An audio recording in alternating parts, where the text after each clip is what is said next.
Hər vaxtınız xeyirli olsun. Dövlət qulluğuna hazırlaşan dəyərli namizədlər. Dövlət qulluğuna hazırlaşmaq üçün ən unikal və ideal kitabı sizə təqdim edirəm. Burada görürsünüz aşağıda 051 346 14 38 mobil nömrəm qeyd olunub. Bugün keçəcəyimiz mövzu icra hakimiyyətidir. Mövzuza keçməmişdən öncə bir məsələni diqqətinizə çatdırım ki, gördüyünüz kimi Rifah Təhsil Mərkəzi bizim öz təhsil mərkəzimizdir. Dövlət qulluğu, vergi, xarici dillər, MİQ, sertifikasiya, jurnalistika, qabiliyyət imtahanına hazırlıq, musiqi məktəblərinə hazırlıq, abituriyent, mühasibat, maliyyə, ümumiyyətlə xeroqrafiya, idman yolunda qabiliyyət imtahanlarına hazırlıq, bildiyiniz təhsillə bağlı nə varsa bizdə var. Etibar edə biləcəyiniz bir kursdur və sizin üçün bütün xidmətləri biz təşkil edə bilirik. Əsas hədəf istiqamətimiz onlayn təhsildir, amma buna baxmayaraq əyani təhsil də mümkündür. Rifah Təhsil Mərkəzi sizin rifahınızı müəyyən edən bir təhsil mərkəzidir, etibar edə bilərsiniz. Mövzumuza keçək, dəyərli yoldaşlar. İcra hakimiyyəti mənim çox sevdiyim mövzudur, Milli Məclis kimi və burada hər şey daha konkretdir. Eləcə də dövlət qulluğuna vergi orqanlarına hazırlaşmaq istəyən abituriyentlər müraciət edə bilər. Nömrəmi görürsünüz ekranda.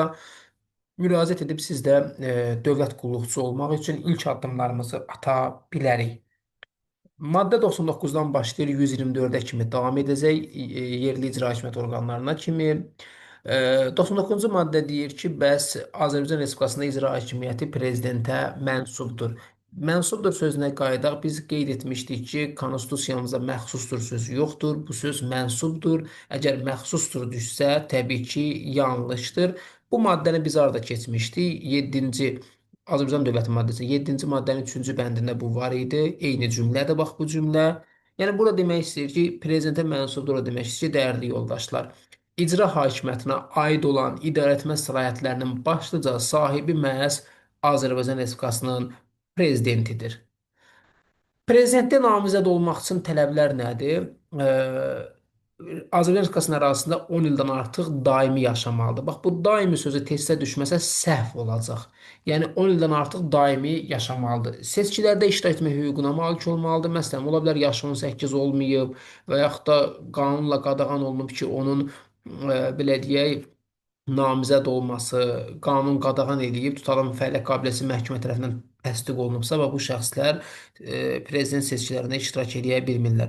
Həmçinin ağır cinayətlərə görə məhkum olunmayan, bu ağır sözünə fikir verin, Milli Məclisin deputatlarının da bu tələb var idi. Deputat olmaq üçün ağır cinayət törətməyəsən gərək. Ağır cinayət tələbi hər ikisində var. Başqa dövlətlər qarşısında öhdəliyin olmalıdır. Bu hərbi öhdəlik ola bilər və digər öhdəlik. Ali təhsil olmalıdır. Bax görürsüz, deputatda ali təhsil tələbi yox idi. Deputatda bu tələb yoxdur. Amma prezidentdə ən minimum ali təhsil tələbi var. İkili vətəndaşlığı olmayan bu da təbii ki, deputatda var idi. Həmçinin sessiyada iştirak etmə hüququ da deputatda var idi. Bir dənə deputatda olmayan bax bu birincisidir. 10 ildən artıq daimi yaşamaq məsələsi deputatda yox idi, amma prezidentdə var. Təbii ki, deputatda olduğu kimi prezident Azərbaycan Respublikasının vətəndaşlarından seçilə bilər. Gəldik bura, önəmli maddələrdən biridir deyərdim. Bəs maddəmiz prezident seçkilərinin əsaslarıdır. Azərbaycan Respublikasının prezidenti ümumi bərabər birbaşa seçki hüququ. Biz buna iki yerdə rast gəlmişik. Bir xalq hakimiyyəti fəslində, bir də ki, deputatlarda rast gəlmişdik. Seçki hüququmuz nə idi? ÜBB, yəni ümumi bərabər birbaşa, sərbəst şəxsi və gizli səs vermə yolu ilə 7 il müddətinə prezident seçilir. Deməli, deputatda 5 ildir, prezidentdə 7 ildir. Ümumi seçki o deməli ki, dəyərli yoldaşlar, 18 yaş tamam olan hər bir vətəndaş, yəni e, seçkidə iştirak edə, səs verə bilər daha doğrusu. Bərabər seçki odur ki, hər kəsin səsi birdir. Mənim səsim bir, sənin səsin iki ola bilməz. Birbaşa seçki odur ki, prezidenti birbaşa xalq seçir. Yəni başqa bir orqan seçmir və yaxud da dünyanın elə seçki sistemi var ki, orada sən partiyanı seçirsən, partiya bir nəfəri prezident seçir. Amma burada elə deyil, sən birbaşa şəxsin özünə səs verirsən. Bu seçki hüququdur. Səs vermə yolu odur ki, şəxsi odur ki, burada hər kəsin öz səsini özü verir. Yəni başqası sənin yerinə səs vermir. Sərbəst odur ki, dəyərli yoldaşlar, yəni e, heç kim seçicini kiməsə səs verməyə məcbur etmir. Gizli səs vermə odur ki, kimin kimə səs verdiyini heç kim bilmir. Yəqin ki, seçkilərdə iştirak eləmisiniz, bülleteni alırsınız və pərdə arxasında kabinədə işarə edirsiniz namizədi və gətirib qutuya daxil edirsiniz. Növbədənkənar prezident seçkilərini prezident özü elan edə bilər. Bax buna da diqqətli olun. Test cümləsidir, nəzərinizdə olsun. Yoldaşlar, prezident məsələn deputatda seçki necədir? Deputatda məsələn 10 dənə namizəd verib, namizədliyin ən çox kimin səsi varsa olur deputat. Amma prezidentdə elə deyil. Fərz edin prezidentdə 4 dənə şəxs namizədliyin verir. Misal üçün bu 14 də ola bilər. 4 şəxs namizəddir. Burada kim prezident seçiləcəksə, həmin adam, məsələn A adlı adam ümumi seçicilərin yarısından çoxunun səsini almalıdır. Məsələn, seçkilər bitib, mənim səsim olub 40%, digəri 30% və s. Görürsüz 50%-dən yuxarı yoxdur. Yəni prezident seçilmək üçün həmin şəxs heç olmasa ölkə əhalisinin seçkidə iştirak edən ölkə əhalisinin yarısından çoxunun etimadını qazansın. Yarısından çoxunun səsini toplasın. Yaxşı, birdən bu səs toplanmadı. Məsəl üçün Türkiyədə olmuşdu ən axırıncı prezident seçkilərində Rəcəb Tayyib Ərdoğan 50%-dən çoxunu toplaya bilməmişdi. 40 neçə faiz idi. Əgər bu səs çoxluğu səsvermənin birinci dövriyyəsində toplanmazsa, onda səsvermə günündən sonra ikinci bazar günü, bax buna diqqətli olun ha. Testə düşər üçüncü bazar günü və s. Yəni növbəti bazar, ikinci bazar günü səsvermənin ikinci dövriyyəsi keçirilir. Çünki birinci dövriyyə keçirildi və yarısından çoxunu yığa bilmədi namizəd. İkinci dövriyyədə ancaq ilk, yəni birinci dövriyyədə ən çox səs toplayan iki namizəd iştirak edir. Məsələn, bu 4 nəfər deyil, bunun biri yığıb tutalım 40% səs, biri yığıb 45% səs, onda bu ikisi iştirak edəcək. Qalan ikisi çıxarılır artıq siyahıdan. Birdən məsələn bu 45 və yaxud da 40 səs toplayan şəxs imtina elədi. Dedi, mən ümumiyyətlə istəmirəm. Onda ondan sonra daha çox səs toplamış namizəd artıq burada iştirak edir.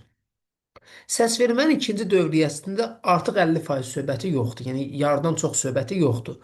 Səsvermənin ikinci dövriyyəsində iki namizəd qalmayıb, A namizəd, B namizəd. A namizədin tam 45% səsi var, B namizədin 40% səsi var. İkinci dövriyyədə isə daha çox səs toplayan olur prezident. Da burada 50% məsələsi ikinci dövriyyədə deyil, amma birinci dövriyyədə isə yarıdan çoxunu toplamalıdır. Bu 50% söhbətin burada yazılmayıb, amma mən yəni başa düşülsün deyə bu ifadəni işlədirəm. Yoldaşlar, müharibə şəraitidir. Bu deputatda olduğu kimidir. Deputatlarda olduğu kimidir. Müharibə şəraitində hərbi əməliyyatların aparılması prezident seçkilərinin keçirilməsini mümkün etmirsə əgər, onda Azərbaycan Respublikasının prezidentinin səlahiyyət müddəti hərbi əməliyyatlarının sonuna qədər uzadılır. Bu barədə qərarı Konstitusiya Məhkəməsi verir. Yəni seçkiləri, referendumun keçirilməsini təmin edən dövlət orqanı kimdir bu orqan? Mərkəzi Seçki Komissiyası, MSK. MSK müraciət edir. Baxın, testdə sorğu düşsə səhvdir, xahiş düşsə səhvdir və s. müraciət edir. Konstitusiya Məhkəməsi qərar qəbul edir. Qərar qəbul edir və burada göstərilir ki, bu maddənin, söhbət hansı maddə? 101-ci bu maddənin.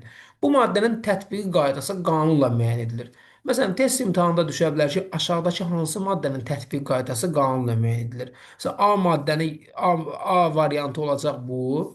Prezident seçkilərinin əsasları, B variantı başqa-başqa maddələr. Yəni bilin ki, bu maddənin tətbiqi qaydası, bu maddəni tətbiq etmək üçün qanun var. Yəni yoldaşlar, prezident seçkisi ilə bağlı bütün bu qaydalar, yəni səlahiyyət müddətinin uzadılmasımı, ikinci dövriyyəmi, səs çoxluğu şərtləri, bunun tətbiqi detalları əlavə xüsusi bir qanun var, onunla müəyyən edilir. Yəni, Konstitusiyada göstərilən prinsiplərdən əlavə praktiki prosedurlar və qaydalar xüsusi qanunla tənzimlənir. Bu mənaya gəlir. Prezident seçkilərinin yekunlarından danışacağıq, dəyərli yoldaşlar. Prezident seçkilərin yekunları haqqında məlumatı, baxın, məlumatdır ha bu. Səsvermə günündən sonra 14 gün ərzində, səsvermə keçirildi, 14 gün ərzində Konstitusiya Məhkəməsi rəsmən elan edir. Baxın, deputatlarda da bu var idi ha, amma deputatlarda nə idi? Yoxlayır və təsdiq edir idi. Yəni seçkilərin düzgünlüyünü qanunla müəyyən edilmiş qaydada Konstitusiya Məhkəməsi yoxlayır və təsdiq edirdi. Bu hardadır? Milli Məclisdə. Amma prezidentdə elan edirdi. Ola bilsin ki, bu elanın yerinə bax bu sözü yazar. Onda səhvdir. Və yaxud da bu elanı götürər Milli Məclisdən sual salanda yoxlayır və təsdiq edir yerinə yazsa yenə səhvdir. Burada niyə 14 gün? Yəni maraqlı deyilmi? Məsələn, niyə 14 gün? Bu olardı 20 gün, 7 gün, niyə 14 gün? Ümumiyyətlə burada 14 gün müddəti konstitusiyada müəyyən edilmiş qanuni vaxt çərçivəsidir və bunun bir neçə səbəbi var. Birincisi səsvermənin dəqiq hesablanması üçün olan vaxtı, yəni dəqiq hesablansın. Seçkilərin səsi topladıqdan sonra nəticələrin yoxlanması, protokolların təsdiqi və mümkün müraciətlərin araşdırılması üçün müəyyən edilən vaxt lazımdır və buna görə 14 gün həm də hüquqi prosedurların tamamlanması üçündür. Məsələn, seçki məntəqələrində pozuntuların aşkarlanması, şikayətlərin qiymətləndirilməsi və protokolların Konstitusiya Məhkəməsinə təqdim edilməsi üçün vaxt tələbi var. Digər bir məsələ isə dəyərli yoldaşlar, üçüncü məsələ həddindən artıq gecikməsin. Niyə 20 gün deyil? Yəni çox gecikməsin. 14 gün həm seçki nəticələrinin dəqiq elan olunmasını təmin eləyir, həm də mütləq gecikmək üçün son bir müddət rolunu oynayır. Yəni sadə dildə desək, bu müddət dəqiqlik plus hüquqi prosedurlar plus vaxtında elan arasında bir növ balans yaradır. Bunu nəzərdə saxlayın. Gəldik bura, prezident seçilmiş şəxsin təbii ki, andı olur, and içir. Prezident seçilmiş şəxs prezident seçkilərin yekunları haqqında məlumatın elan olunduğu gündən, baxın, məlumat deyir ha, xəbər deyə bilər, sorğu deyə bilər, məlumatın elan olunduğu gündən, gün deyir ha, an demir ha, testdə an düşsə səhvdir. Elan olunduğu gündən başlayaraq 3 gün ərzində, testdə 7 gün, 14 gündən bunu qarışdıra bilər, səhvdir. 3 gün ərzində Konstitusiya Məhkəməsinin hakimlərin iştirakı ilə and içir prezident. Yoldaşlar, bax, fikir verin. 14 gün ərzində seçki nəticəsi elan olunur. Bu 14 gün o demək deyil, 14-cü gün. Bu 7 gün ərzində də elan oluna bilər, 10 gün ərzində də elan oluna bilər. Maksimum gün 14 gündür. Prezident elan olunan günün sabahısı həmin gündə and içə bilər. Yəni 3 gün onun müddəti var ki, and içsin, ona 3 gün vaxt verirlər. Deməli, prezident seçkilər keçirildi. Anda qədər nə qədər müddət elədi? 14 gün oradan, 3 gün də buradan. Bu maksimum həddi. Eləyir 17 gün. Maksimum həddi. Andın mətnin əzbərliyin çalışın. Məsələn, Azərbaycan Respublikası yerinə dövlət düşə bilər. Prezident səlahiyyətləri ilə prezidentin vəzifələri düşə bilər testdə. Azərbaycan Respublikasının konstitusiyasına qanun düşə bilər, qanunları düşə bilər və s. Dövlətin müstəqilliyi ilə dövlətin suverenliyi düşə bilər. Biz əvvəlki dərslərimizdə demişdik. Xalq suverendir, dövlət müstəqildir. Harda dövlətin suverenliyi sözün yazsa testdə birinci səhvdir. Dövlət müstəqildir. Ərazi bütövlüyünü qoruyacaqma, xalqa ləyaqətlə ilə şərəflə düşə bilər. Düzdür, məna fərqi çox da böyük deyil, amma sözü dəyişmək olmaz. Ə, Bu and əslində prezidentin belə deyək də vəzifəyə başlamadan əvvəl bir növ qanuni öhdəliyini təsdiqləyən bir şeydir. And içdiyi gündən, baxın bura gündür ha, an yazar bax biabır olaraq. And içdiyi gündən, burada da gündür ha, ikisi də gündür. Prezident öz səlahiyyətlərinin icrasına başlamış sayılır. Vəzifə yox ha, səlahiyyətdir burada, diqqətli olun. Gəldik burada dəyərli yoldaşlar vitse-prezidentlər bölməsinə. Deməli, Azərbaycan Respublikasının birinci vitse-prezidentini və vitse-prezidentlərini prezident vəzifəyə təyin edir, vəzifədən azad edir. Baxın, birinci vitse-prezident bizdə var faktiki olaraq. Mehriban xanım Əliyevadır, amma vitse-prezidentlər yoxdur bizdə. Vitse-prezident vəzifəsinə baxın, testdə vitse-prezident deyir. Birinci vitse-prezident demir ha. Buna ehtiyatlı olun. Testə düşəndə baxın, fikir verin. Vitse-prezident vəzifəsinə seçkilərdə iştirak etmə hüququna malik olan ali təhsilli, bir də başqa dövlətlər qarşısında öhdəliyi olmayan vətəndaş seçilir. Bax, ikili vətəndaş yazmayıb. Deməli, testdə yazsa ki, vitse-prezident tələblərə aid deyil, ikili vətəndaş aid deyil, o deputata aiddir, məsələn üçün. Və yaxud da ki, cəza çəkmə yerində cəza çəkən şəxslər söhbəti yoxdur. Ağır cinayət də söhbəti yoxdur. Yəni bu tələblər vitse-prezidentə aid deyil. Buradan ehtiyatlı olmaq lazımdır. Gələk növbəti maddəmizə. Prezidentin öz səlahiyyətlərini daimi icra edə bilməməsi maddəsidir. Maraqlı maddədir. Prezident 3 halda vəzifədən getmiş sayıla bilər. 3 halda vaxtından əvvəl getmiş sayıla bilər. Birincisi özü istefa verir, könüllü. Bir o halda. İkincisi səhhətinə görə öz səlahiyyətlərini icra edə bilmək qabiliyyətini tamamilə itirdikdə. İtirdikdə düşsə səhvdir ha. Tamamilə itirdikdə. Bir də bu konstitusiya ilə nəzərdə tutulmuş hallarda və qaydada vəzifədən kənarlaşdırıldıqda vaxtından əvvəl getmiş sayılır. Məsələn, bu konstitusiya dediyi məsələn ola bilər impeachment var. İndi biz növbəti slaydda keçəcəyik. Impeachment qaydasında da kənarlaşa bilər. Prezident istefa verdikdə, indi bunun qaydasını izah edirik də, onun istefa ərizəsini Konstitusiya Məhkəməsinə istefa ərizəsi Konstitusiya Məhkəməsinə təqdim olunur.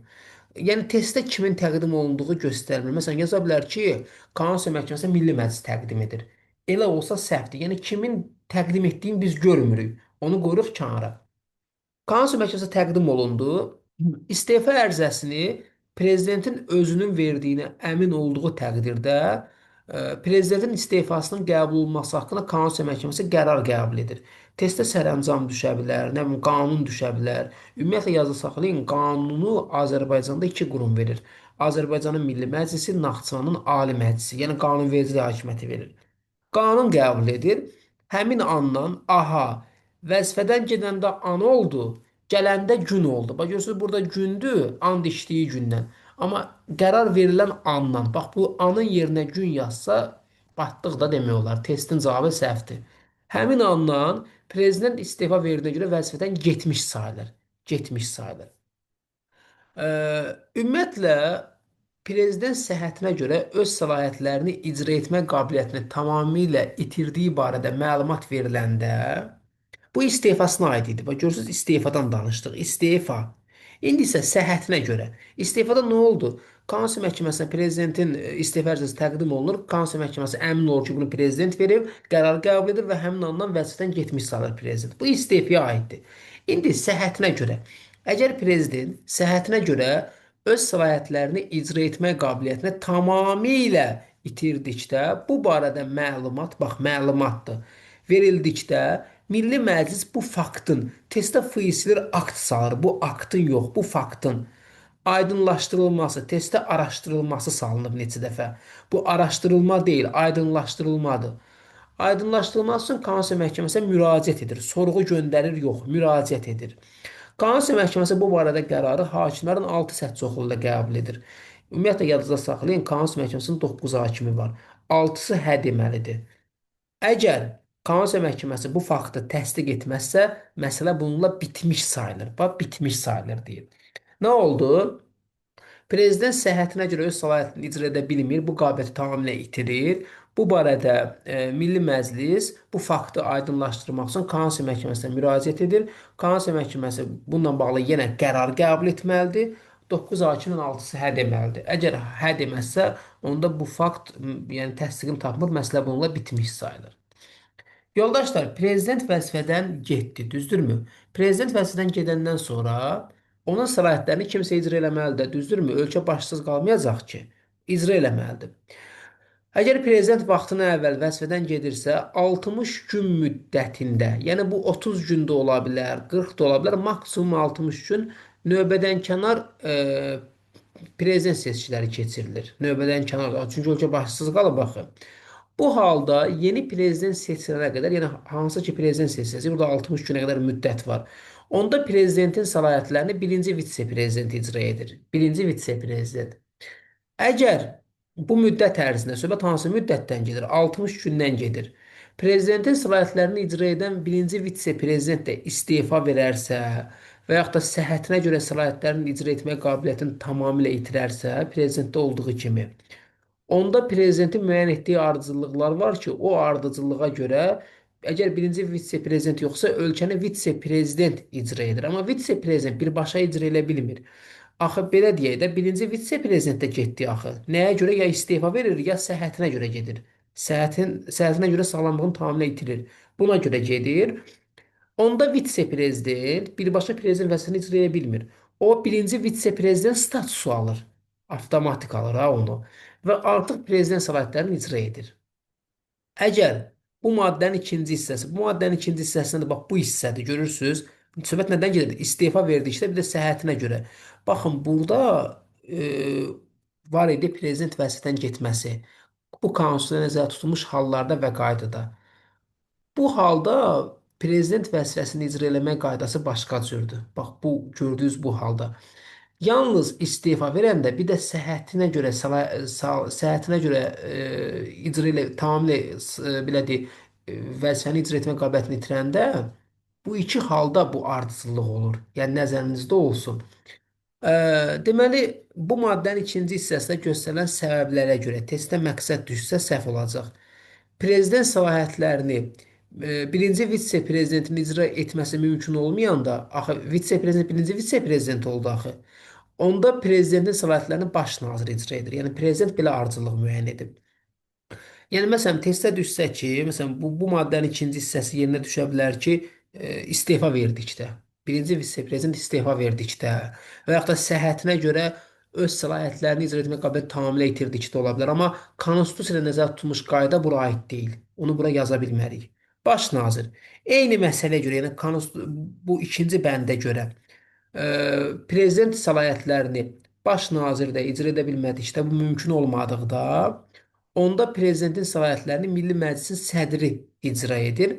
Əgər həmin səbəblərə görə, söhbət hansı səbəbdən gedir? Bax, bu ikinci bənddəki səbəbdən gedir.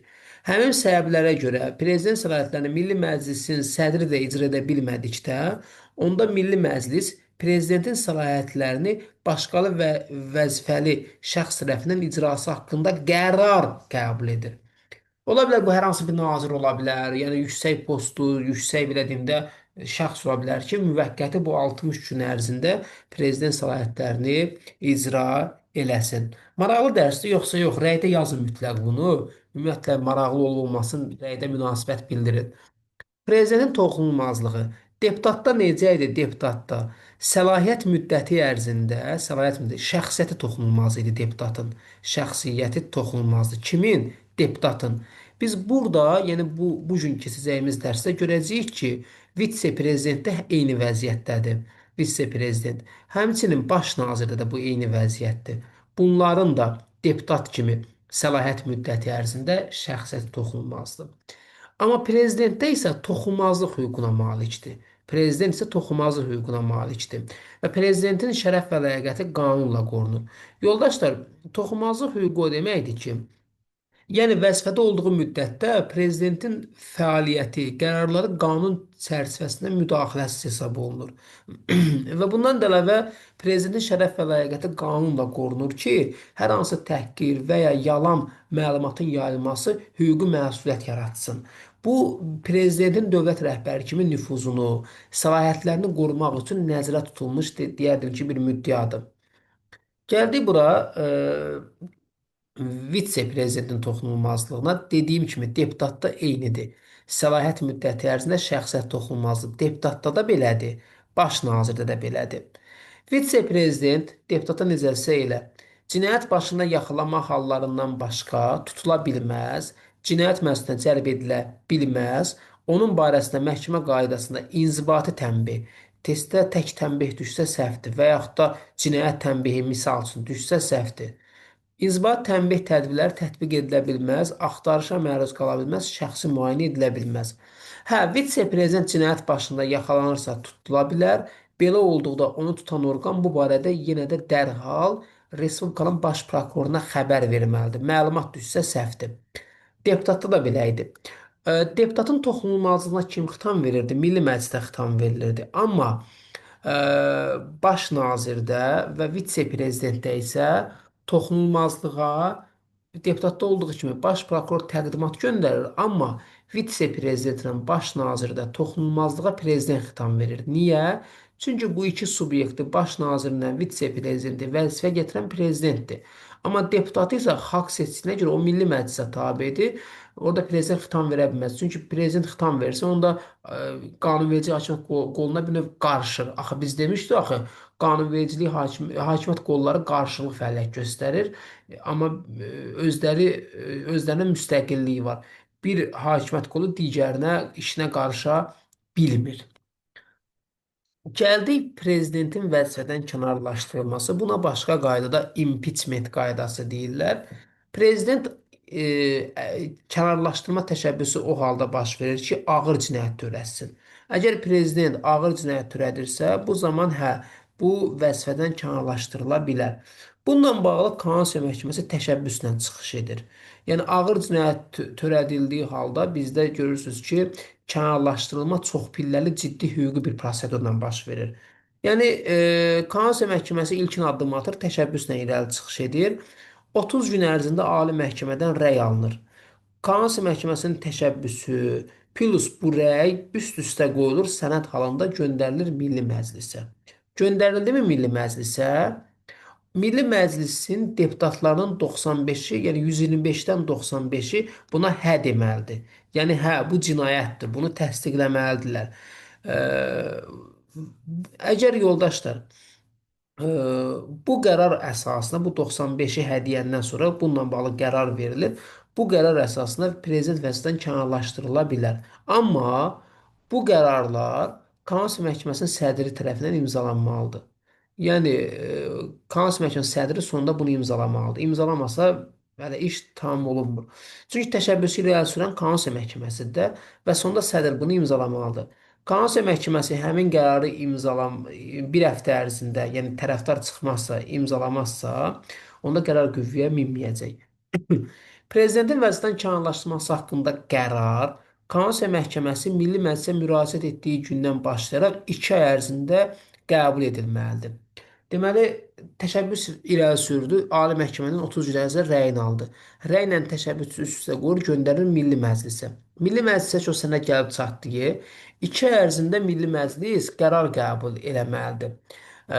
Əgər yoldaşlar bu müddət ərzində qərar qəbul edilməzsə, onda prezidentə qarşı irəli sürülmüş ittiham rədd edilir. Görürsüz nə qədər çox pilləlidir. Konstitusiya Məhkəməsinin təşəbbüsü, Ali Məhkəmənin 30 gün ərzində rəyi, Milli Məclis qarşısına irəli sürülür. 2 ay ərzində Milli Məclis qərar verir. Sonra o necə 95-i hə deməli deputatın. Və yenə göndərilir Konstitusiya Məhkəməsi sədrinə qol çəkir. Bu ardıcıllığı mütləq bilin. Ümumiyyətlə niyə bu qədər uzun prosedurdur? Yəni bu qədər uzun çəkir. Bu sistem ona görə belə qurulub ki, prezident haqsız yerə ittiham olunmasın. Proses siyasi yox, tam hüquqi müstəvidə həllini tapsın. Dövlətin ali rəhbərinin toxunulmazlığı və məsuliyyəti balanslı şəkildə qorunsun. Yəni burada məqsəd budur. Dediyim kimi parlament əgər 2 ayda ya bəli kənarlaşdırın ya da xeyr deməlidir.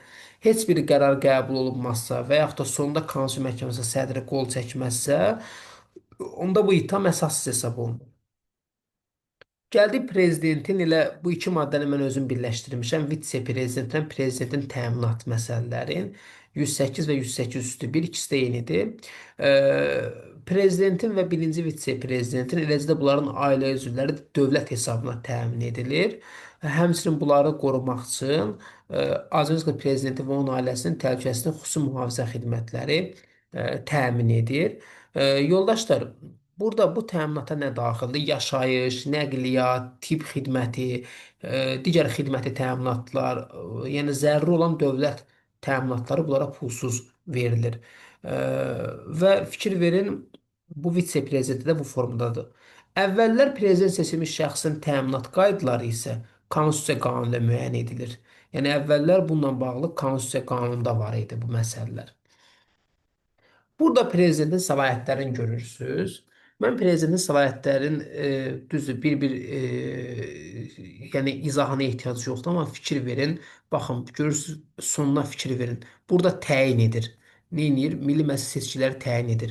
Bu Milli Məclis seçkiləri təyin etmək həm də Milli Məclisin səlahiyyətidir. Yadınızda qalsın, iki orqanın səlahiyyətidir, ikisinin də səlahiyyətidir. Sonra dövlət büdcəsi Milli Məclisin təsdiqinə təqdim edir. Və yaxud da bura təsdiq edir. Sözlərin sonuna fikir verin, azad edir. Ümumiyyətlə görün nə iş görür? Milli Məclisin razılığı ilə düşə bilər, Milli Məclisin təqdimatı ilə düşə bilər. Yəni bunlara fikir verin. Və yaxud da Nazirlər Kabinetinin üzvləri vəzifədən təyin vəzifəsindən azad edir. Fikir verin burada. Testdə düşə bilər, yalnız təyin edir düşə bilər. Onda səhv ola bilər. Zəruri hallarda Nazirlər Kabinetinin iclaslarına özü də sədrlik edir. Ümumiyyətlə biz prezidentin aktlarını keçəcəyik. Prezident fərman və sərəncam qəbul edir. Növbəti slaytda biz bunları keçəcəyik. Fərman və sərəncam. Amma icra hakimiyyətində bu prezident səlahiyyətlərində 6 və 26-cı maddələrdə ehtiyatlı olun. 6-da nə yazır? Nazirlər Kabinetinin istefası haqqında qərar qəbul edir. Görürsüz qərar.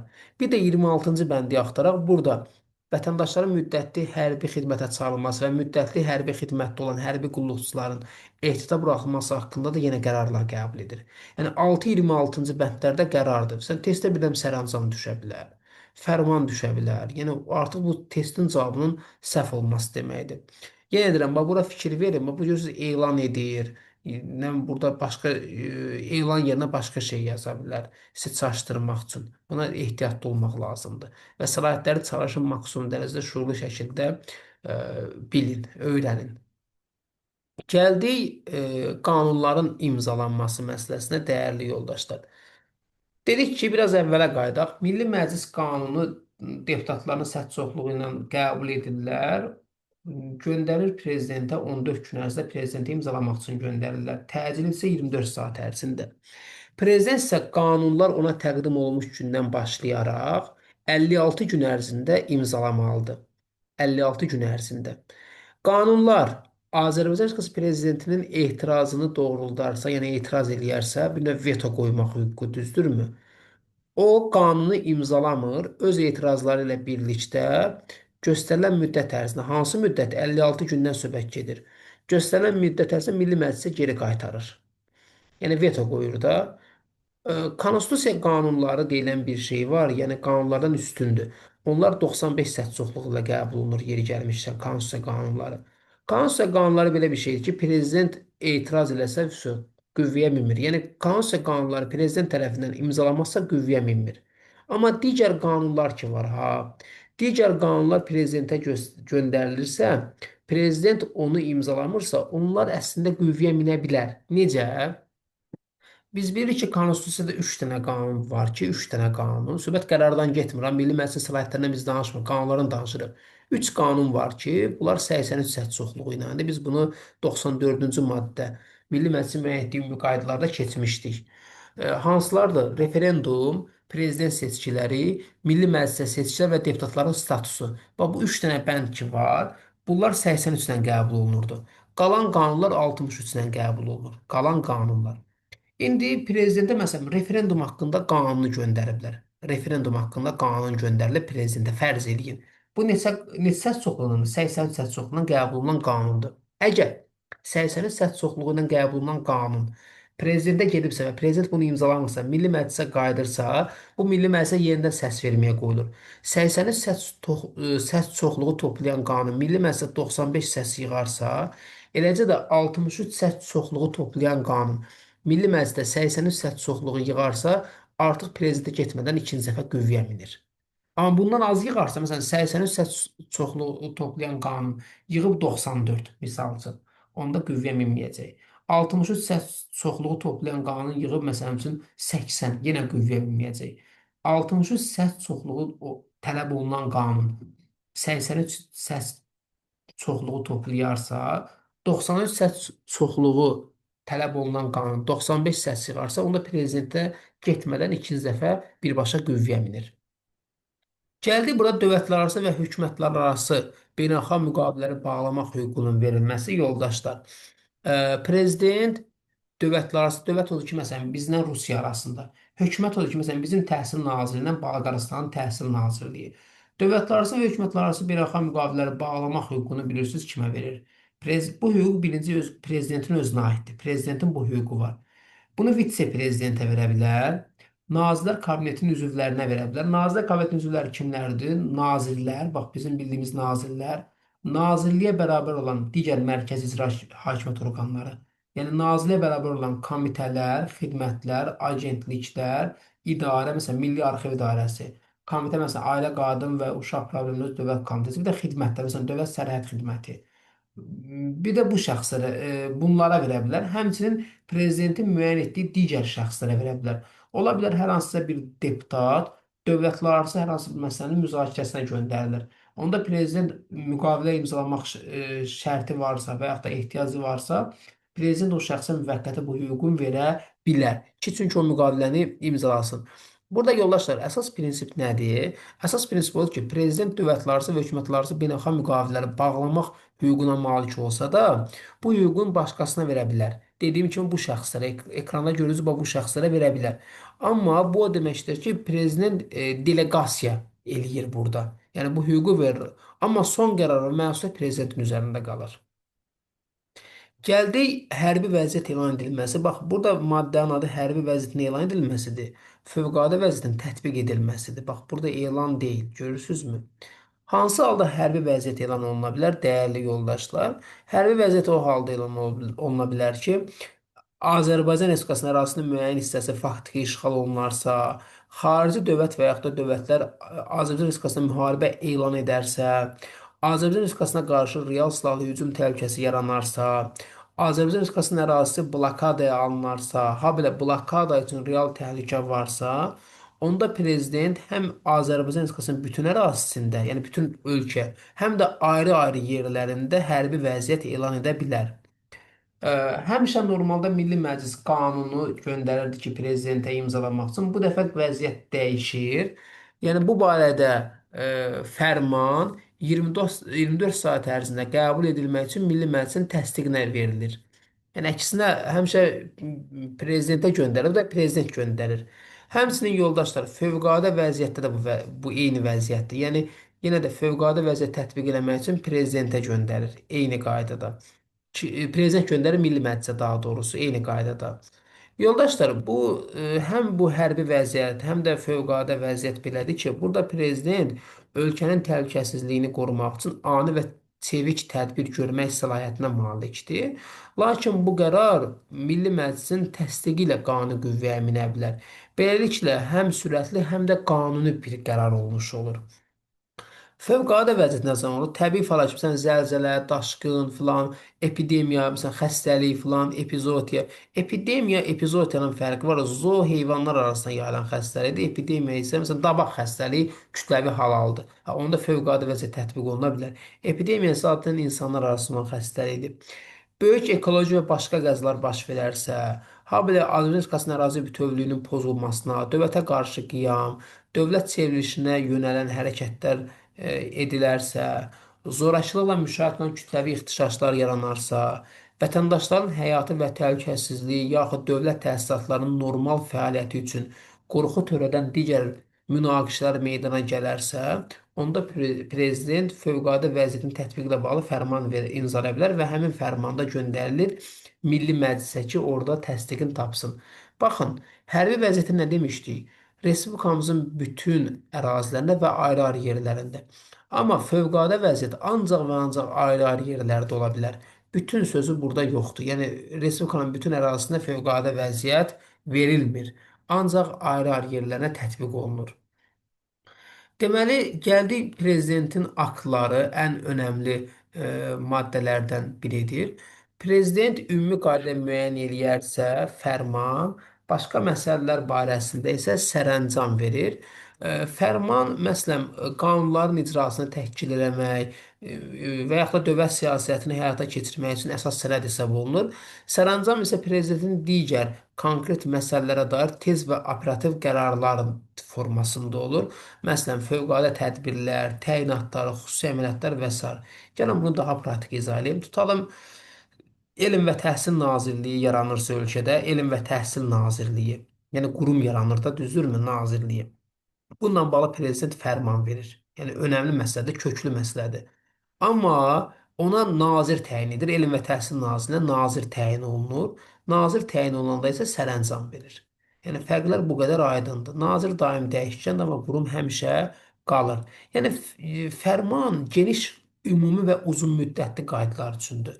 Sərəncam isə konkret, operativ və spesifik məsələlər üçündür. Gəldik Nazirlər Kabinetinə. Yoldaşlar, həmişə yadınızdadır 7-ci maddənin 3-cü bəndində belə bir cümlə var idi. Azərbaycan dövləti maddəsində nə deyirdik? İcra hakimiyyəti prezidentə mənsubdur. Həmişə mən sizə deyirdim ki, biz 114-cü maddənin birinci hissəsində görəcəyik ki, icra hakimiyyətini Nazirlər Kabineti həyata keçirir. Sanki prezident bu işdə icraçı, belə deyək də, təsisçidir, Nazirlər Kabinetdə icraçı şəxsdir. Yəni yaradan prezidentdir, Nazirlər Kabinetdə bu işi görür. Yoldaşlar, prezident icra səlahiyyətlərini həyata keçirilməsinin təhkili məqsədi ilə Nazirlər Kabinetini yaradır. Yəni burada Nazirlər Kabinetinin rolu nədir? Dövlət siyasətini həyata keçirir. Məsələn, Mədəniyyət Nazirliyi mədəniyyət siyasətini həyata keçirir. Elm və Təhsil Nazirliyi elm və təhsil siyasətini həyata keçirir. Sonra prezidentin qərarlarını icra etmək müəyyən sahələr üzrə, həmçinin müxtəlif sahələr üzrə iqtisadiyyatsa İqtisadiyyat Nazirliyidir, Səhiyyədirsə Səhiyyə Nazirliyidir, təhsildir və sair icra orqanlarını bir növ koordinasiya eləmək üçün onları bir yerə yığır və Nazirlər Kabinetini yaradır. Nazirlər Kabineti prezidentin yuxarı icra orqanıdır. Prezidentin bəs mərkəzi icra orqanı kimdir? Mərkəzi icra orqanı nazirliklər, nazirliklərə bərabər, yəni ona bərabər tutulan komitə, komissiya, agentlik, xidmətlər, idarə və s. Nazirlər Kabineti prezidentə tabe hesab olunur, dəyərli yoldaşlar. Və prezident qarşısında bir növ cavabdehlik daşıyır. Yəni Nazirlər Kabinetinin fəaliyyəti prezidentin göstərişinə uyğun olmalıdır. Fəaliyyət nəticəsinə görə yalnız prezident qarşısında hesabat verir. Nazirlər Kabinetinin iş qaydasını prezident müəyyənləşdirir. Yəni nə iş görəcək, nə edəcək, ümumiyyətlə iş prinsipi nədən ibarət olacaq, hansı prosedurlar olacaq, fəaliyyət mexanizmi hansı formada olacaq, bunu prezident tərəfindən tənzimlənir. Hər hansı sahədə qərarların necə qəbul olunacağı, eləcə də icra mexanizmi və daxili iş qaydaları prezidentin göstərişi ilə hazırlanmış olur. Bəs bu Nazirlər Kabinetinin tərkibinə kim daxildir? Azərbaycan Respublikasının baş naziri, baş nazirin, yəni onun, yəni baş nazirin müavinləri, nazirlər və başqa mərkəzi icraçı orqanlarının rəhbərləri. Başqa mərkəzi icraçı orqanları kimdir? Dediyim kimi nazirliklərə bərabər komitə, komissiya, agentlik, xidmət, idarə. Məsələn, Mərkəzi Seçki Komissiyası, bax komissiya odur. Ondan sonra Dövlət Sərhəd Xidməti, Miqrasiya Xidməti və s. Bax bunlar daxildir. Bəzən testlərin çox tələbə qarışdırılır. Elə bilirlər ki, nazirin müavinləri də Nazirlər Kabinetinə daxildir.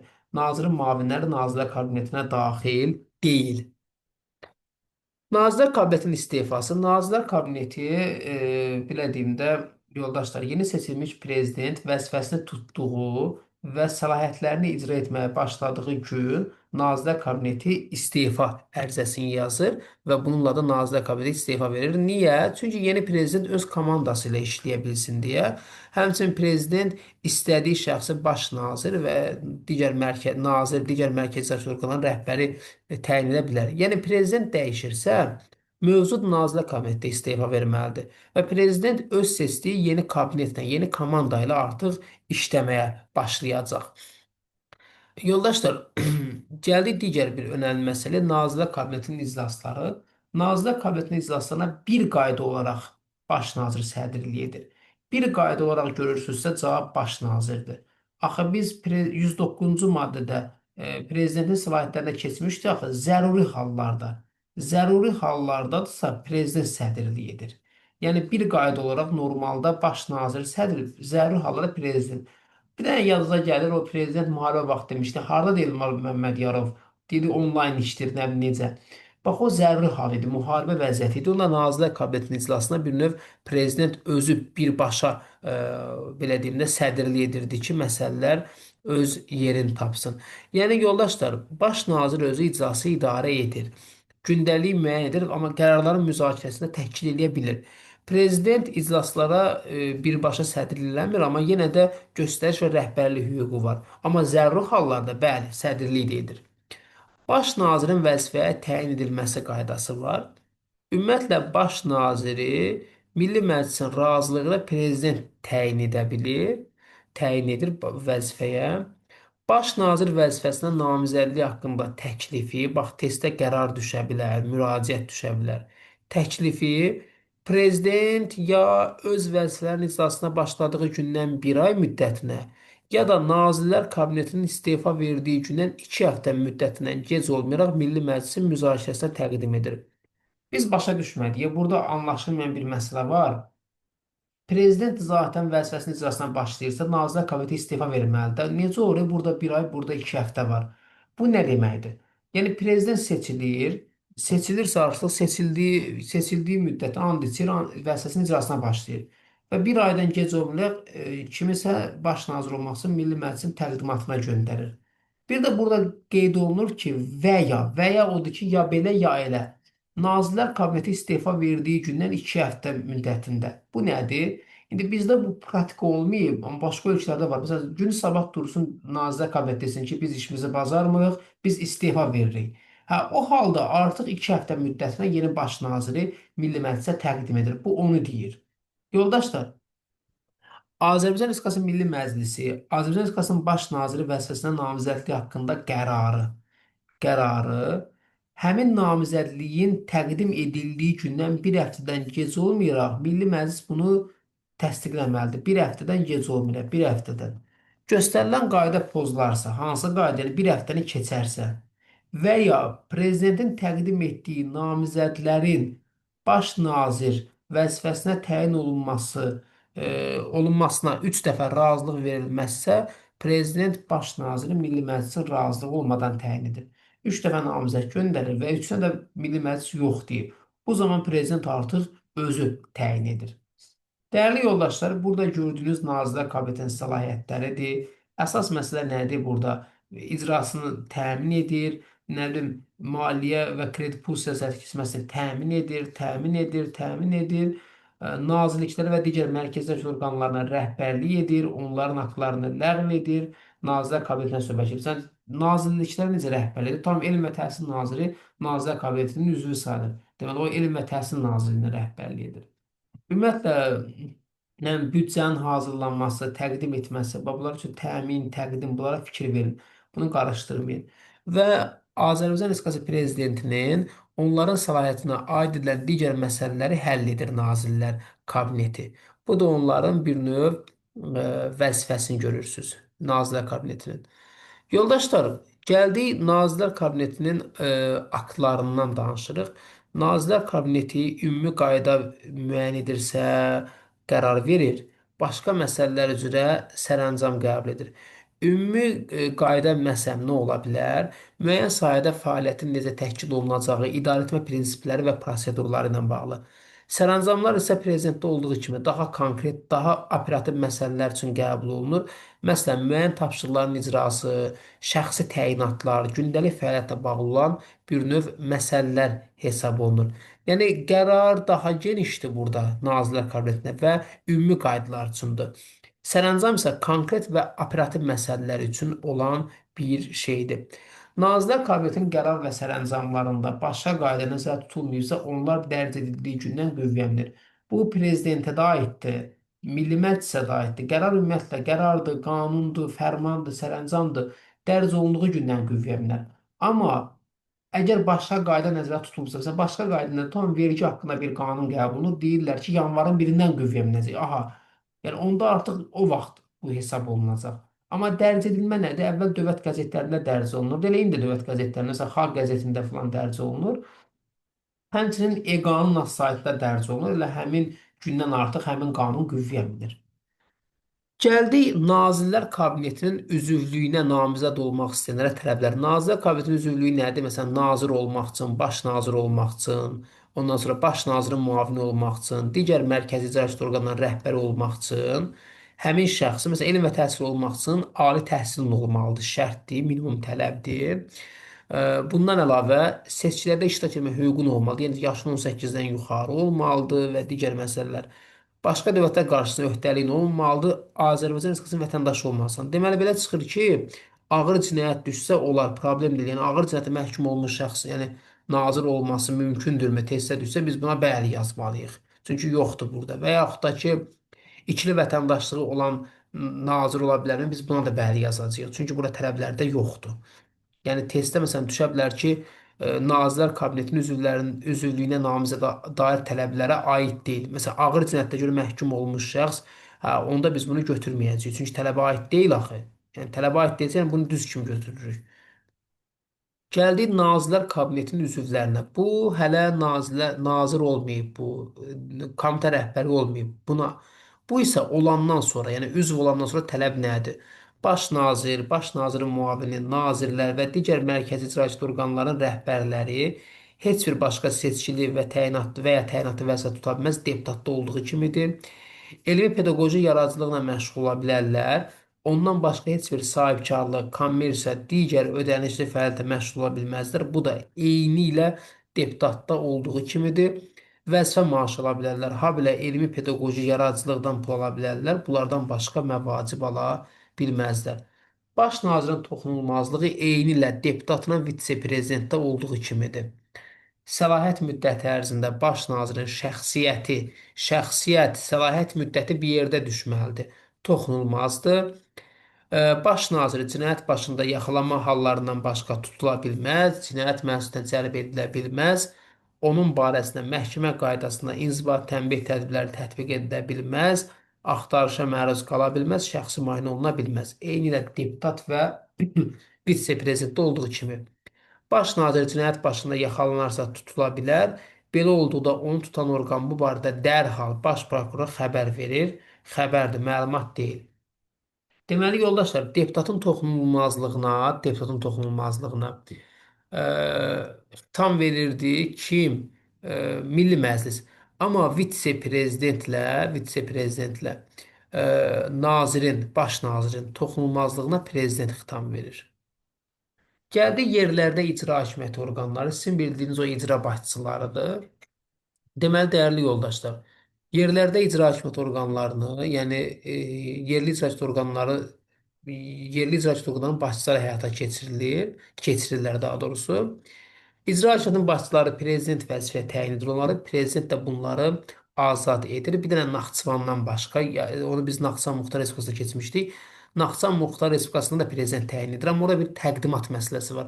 Naxçıvan Ali Məclisi təqdimat edir sonra. Yəni onlar təqdimatdan sonra seçir. Amma burada isə birbaşa təyin edir. Yəni yoldaşlar,